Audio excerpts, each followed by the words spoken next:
மக்கள் அனைவருக்கும் வணக்கம். நான் உங்கள் டெல்டா விவசாயி. நம்ம இன்றைக்கி அறுவடைக்கு பிளான் பண்ணியிருந்தோம். நமக்கு பாதை இல்லை அப்படிங்கிறதுனால இந்த நிலத்தை அறுத்துட்டு தான் நமக்கு அங்கே உள்ளே போகிற மாதிரி இருக்குது. நெக்ஸ்ட்டு நமக்கு தான். ஸோ இப்போ என்னென்னா, இந்த விவசாயிக்கு வந்து நேற்று அறுவடை பண்ணிகிட்டு இருக்கும்போதே பாதி பண்ணிட்டாங்க பார்த்தீங்களா. நேற்று பண்ணிக்கிட்டு இருக்கும்போதே மழை வந்துருச்சு. ஸோ அதனால் நேற்று அறுவடை நிப்பாட்டிட்டாங்க. இன்றைக்கி பிளான் பண்ணியிருந்தாங்க. பட் ஆனால் அதுக்கு இயற்கை ஒத்துழைக்கலை. இயற்கையை பார்த்தீங்களா, காலைல லைட்டாக மழை பெஞ்சிச்சு.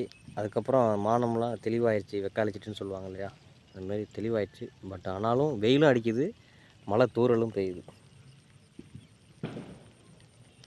ஒரு விவசாயி பெருசும் பாதிக்கிறது வந்து இந்த இயற்கையின் சீற்றத்தினால தான்.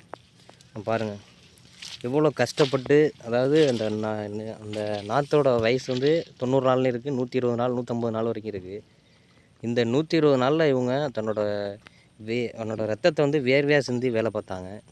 பட் ஆனால் கடைசியில் அந்த வெள்ளாமை வந்து கை கொடுக்குற காலகட்டத்தில் அந்த இயற்கை ஒரு விவசாயி எப்படி அவரோட வாழ்வாதாரத்தை சீர்குலைக்குதுங்கிறத பாருங்கள். ஒரு விவசாயி தூக்குறதுக்கான காரணங்களில் இதுவும் ஒன்று.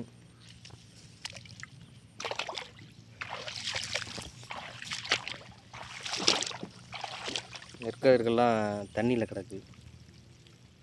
ஸோ இதை அறுத்தாலுமே இதை வந்து அவங்க காசாக்கிறதுக்கு ரொம்ப கஷ்டப்படணும், காய வைக்கணும், முளைச்சிரும்.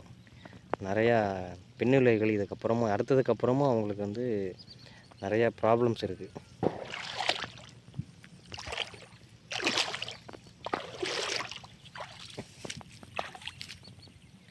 ஸோ இன்றைக்கி இருக்கிற நிலைமைக்கு இயற்கையும் நமக்கு ஒத்துழைப்பு தராதுன்னு நினைக்கிறேன்.